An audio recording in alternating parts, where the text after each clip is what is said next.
Howdy, everybody. This is Leo Cloutier with Malice to It None. It's indeed a pleasure to have as our guest here today one of the center field greats in Major League Baseball with the Kansas City Royals. I'd like to welcome to our show Amos Otis. Welcome, Amos.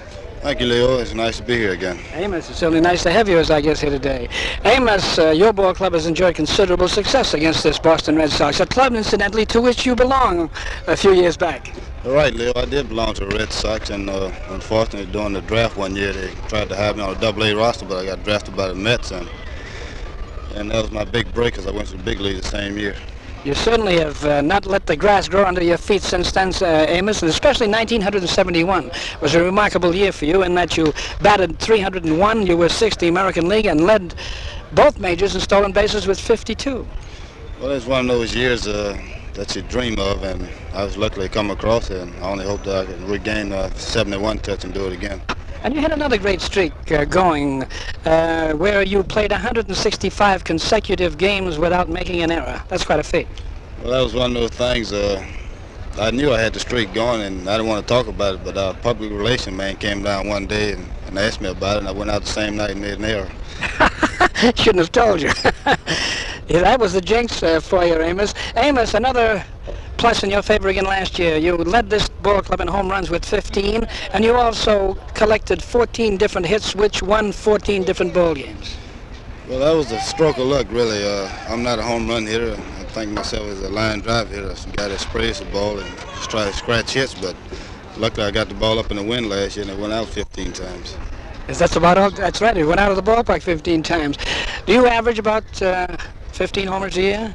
Well, I barely make 11, but I take 15 or 20, whatever comes. I don't blame you. And of course, those 52 stolen bases, it means every time you got to first base, at least on those 52 occasions, you scored a double. That's what it amounts to. Right. Every time I got on, I took off last year. Last year we were going good with Freddie and myself. He stole 49 bases and took the pressure off me.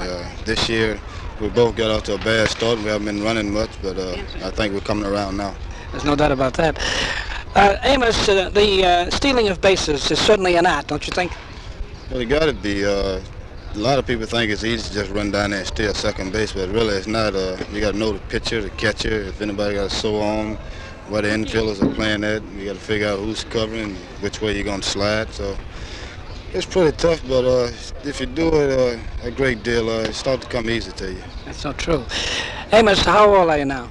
I'm 23 this year. I was 24 last year. You get 15 years ahead of you in Major League Baseball. Right, Leo. You're still a kid. And that position in center field, that's your favorite position, no doubt. Well, I played all of them, but like you said, I take center field. I tried third base with the Mets and had too much traffic up there, so I like to run, so they put me in the outfield, and I'm enjoying myself now. That's right, too. You were one of the 43 different people they tried at third base for the Mets, aren't you? Well, I was number 39, I think. They had quite a deal of them. Amos, then you made the shift to center field. Did you ask for the shift to center field? Well, not really. They just started trying me in different positions, and they asked me which one I liked the best. I said, give me the outfield because I like to run. So I tried all three positions, and I found that center field was the easiest of all. Yeah. You could watch the ball come off the bat and just got to back up the plays. I noticed over here in Fenway Park during the recent series, you made a large number of catches with one hand. Do you trust the glove that much?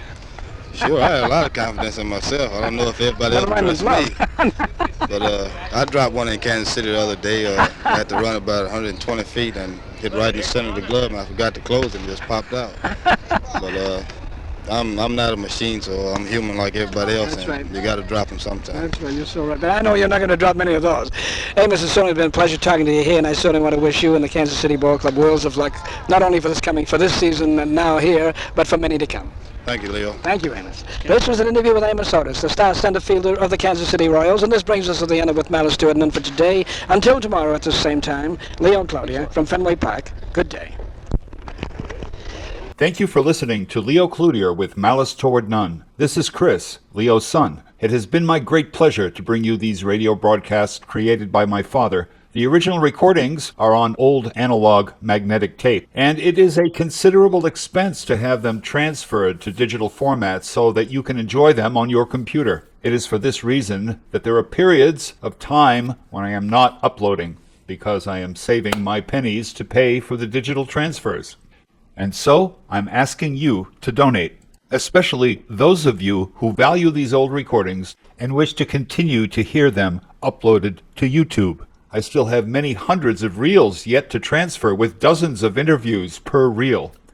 But I need your help to get it moving along and complete the entire collection of interviews before my own time on Earth has passed. For those of you who donate $100, I will send you a vintage original Ted Williams poster, the 406 poster designed by me in 1991 for the baseball dinner. It commemorated Ted Williams' 50th anniversary of his hitting 406. This is the same poster that sold in 1991, and I have some copies of it left. The original printing, measuring 18 by 24, the colors are rich and vibrant. It is like new. So make a donation to the Leo Cloutier Sports Channel of $100 and get this vintage poster. It will be sent to you rolled in a sturdy tube via UPS. See our Venmo payment information in the video description below. And thank you for being with Leo Cloutier and his baseball whirl. To read more of his work, go to leocloutier.com.